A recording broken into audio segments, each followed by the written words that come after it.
Hi guys, and welcome back to my channel. I hope you guys are having an amazing day. So today, you guys, it is in the evening. It's about 5 o'clock in the evening. I'm also getting some dinner started, so I'm smoking some meat. So I figure I'll come out here and try to get a few things planted since the sun is starting to go down a little bit. Because right now it's like 91 degrees outside. Well, it's been 91 degrees, but the humidity is really hot. So I've been trying to wait till the sun goes down a little bit so I can get some things planted. I do apologize for the background noise because I do have the fan going underneath the patio, but yeah, so I'm gonna go ahead and I was working out here earlier in the day, even around maybe 10 or 11 o'clock this morning. It was so hot. So now that the sun has gone down a little bit, it's a flower bed that I'm gonna work with alongside of my shed that I want to try to get some stuff planted and just redone. So I'm gonna turn the camera around and show you some of the things that I picked up. Okay, so I went to Houston Garden Center today and I picked up several things that I want to get that I want to add to the landscape. Most of my stuff, most of my planting is already done this season, but I've been trying to add in little pops of color here and there because I have a lot of yellow, a lot of green. So I want to add in more blues and purples. So I picked up some salvia. I thought about adding these to my landscape. These are really cute. These are called Salvia Mystic Spires, and these is a perennial in my area. You can see it's grown in Texas, so it has some of these blooms are already spent on it, but they look pretty good. So I want to add a few of these throughout the landscape to add a little bit more purple. This is kind of what the blooms look like when it's actually in bloom, because the bloom on here is already dried out. I planted some um, I planted a bunch of salvia last year and they did so good. Only thing is, the ones that I planted last year was from Lowe's and then they did flop. So I thought maybe if I put them in the landscape, they'll do a lot better. These are from Houston Garden Center. I also got several Cleome that I found at my Houston Garden Center. Look at these blooms on here, really, really pretty. I'm gonna dig out some. I'm gonna replace some gardenias that I have along my shed, and I'm gonna add these because those gardenias just are not doing really well. And I'm gonna just take them out, put them in a pot, and I'm gonna replace them with these. These are really pretty. It is a perennial in my area. This one is called a Cleome magenta. And as you can see, they get 24 to 36 inches tall, spacing between 18 to 24 inches apart. It is a perennial in my zone, but look at this. It's just gorgeous, you guys. Look at the color on there. So I'm gonna replace my gardenias with these. They're so pretty. Then also I picked up, sorry, it's gonna get loud because I got this fan going. It is hot. So I got these really pretty Vinca, and these are just called what is this? Oops.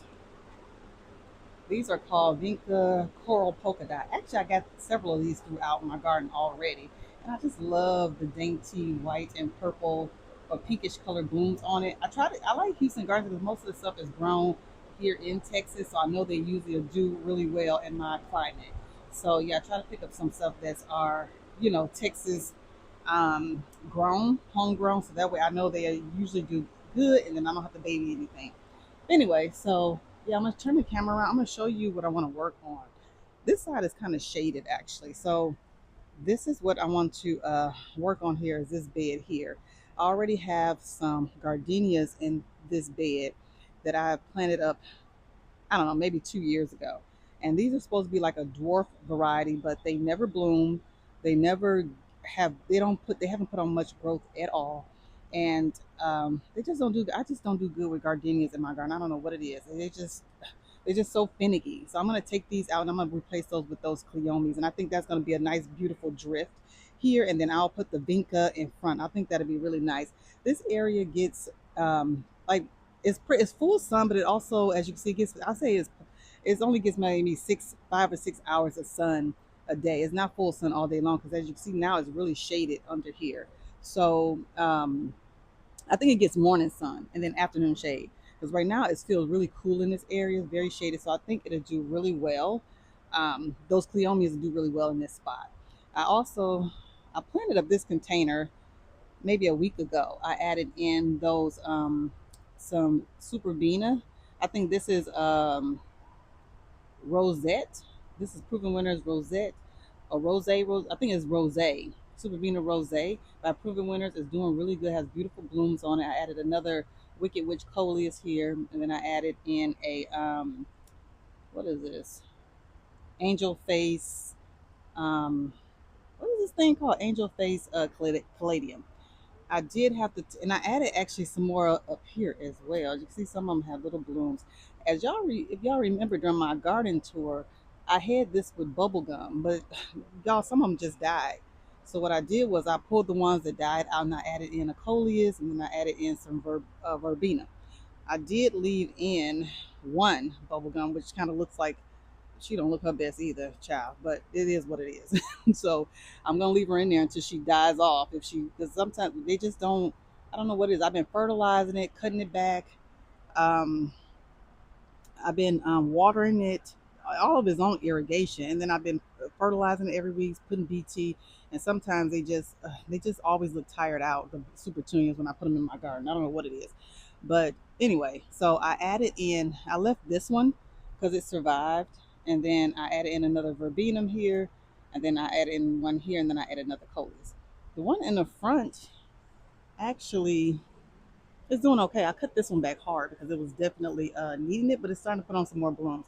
But nonetheless, what we're going to do now is try to get these Cleome, try to get these um, removed so that we can go ahead and plant up those Cleomes and get this bed uh, potted up nice. So I do have irrigation in this bed already, so I don't have to worry about that. So I'm just going to try to get these um, just basically pop them in with those gardenias at. The gardenias, I'm not going to throw them away. I am going to add them in some pots and see how they do. So, yeah.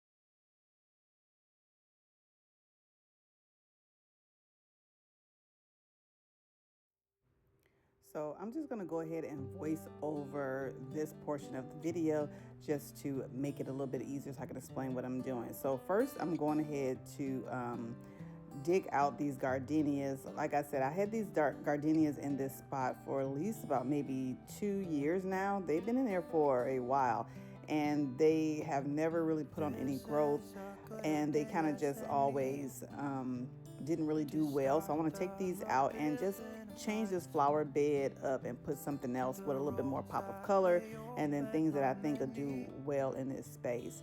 So I forget what the variety of these gardenias are, but gardenias from in my garden, like I said earlier in the video, they're just very really finicky because they really like well draining soil. They like to be I don't put them in full sun because sometimes in our Houston area, if you're new here, I'm in zone 9B. I'm in the Houston, Texas area. So sometimes if I put them in full sun in our climate or my climate, they end up just burning or doing bad. So I usually try to give them some area where they'll get a little bit of part shade. So, but these, they didn't thrive. So I'm going to take them. I'm not going to toss them. I am going to put them in some flower pots or some containers and then put them throughout the garden. That way I can give them a chance to rebound and then see how they perform. Maybe they just perform better in a container. I did share with y'all in another video that my gardenia tree that was really suffering bad, that tree has really rebounded and bounced back and is doing well. So I did end up, when I cut her back really hard, that tree actually flourished and did really well. So I think these would do good if I take them out of this spot and put them somewhere else. Also, this part of my garden always kind of retains water. When I had my flower beds created originally, when I had my shed built, this side, I don't think I added much compost to this area. So what I'm going to do is once I remove these out, I bought some compost that I'm going to add to each hole before I plant those Cleomes and then those Vinca, just to give it a good start. And I'm going to add in some fertilizer. Now I don't have any biotone fertilizer on hand, so what I'm going to use is just use some regular flower fertilizer that I have on hand, and I'm going to add that to each hole. And then I did end up going to head after I planted everything. I did go ahead and put some more compost around throughout that whole bed And then I ended up mulching this area as well, just to kind of give it a finished look. But yeah, hopefully these plants do really well. This is my first time ever growing Cleome, but I just seen the beautiful blooms on it. Now I think Cleome like to have well draining soil, but I think by adding the compost, and I did go ahead and add in some cardboard around these plants as well, add in a layer of compost and then mulch, so that way it kind of helps feed the soil, and then it helps it breaks down a little bit more, so it's not thick clay soil, because some parts of this bed is still thick heavy clay, and I think that's why things are having trouble with the getting established in this side of my garden.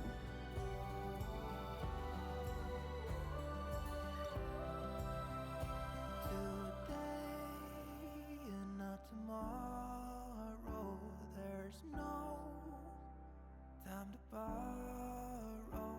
Today, well, something's gotta give. Today is a good day. Today and not tomorrow, there's no time to borrow. Today, well, something's gotta give. Today is a good day. Today is a good day. Today is a good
So after I finished doing that flower bed over there, I actually had a few salvia left. Remember I showed y'all in the beginning of the video I bought a few salvia, so I want to kind of tuck those in throughout this main flower bed, just to kind of add in a little bit more bluish or purplish color.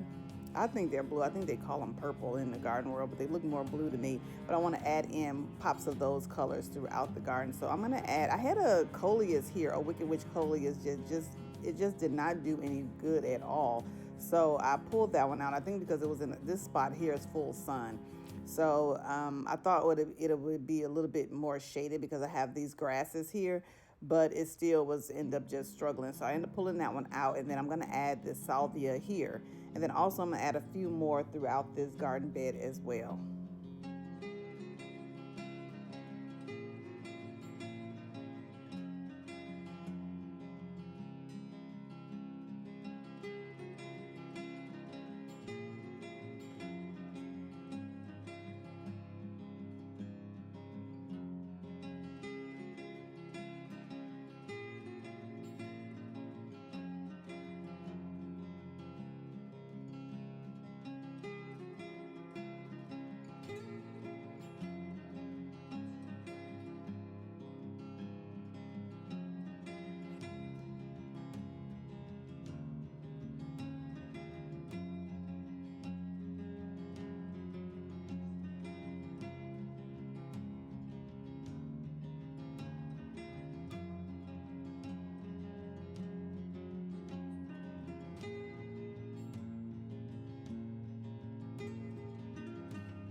I'm also going to add in another salvia back here. I had some sunflowers that I had grown back here, but they end up getting really bad, like that powdery mildew, and it kept flopping, so I ended up pulling those out. So I always kind of struggle with this area behind this what is this crab apple tree. So I tried to put some things in here that add a little bit of pop of color. But yeah, so I'm going to get this one planted, and that is going to be it for this video, you guys. Thank you guys for stopping by and visiting my garden. I thank you all so much for watching, and I'll see you all in my next one. Bye.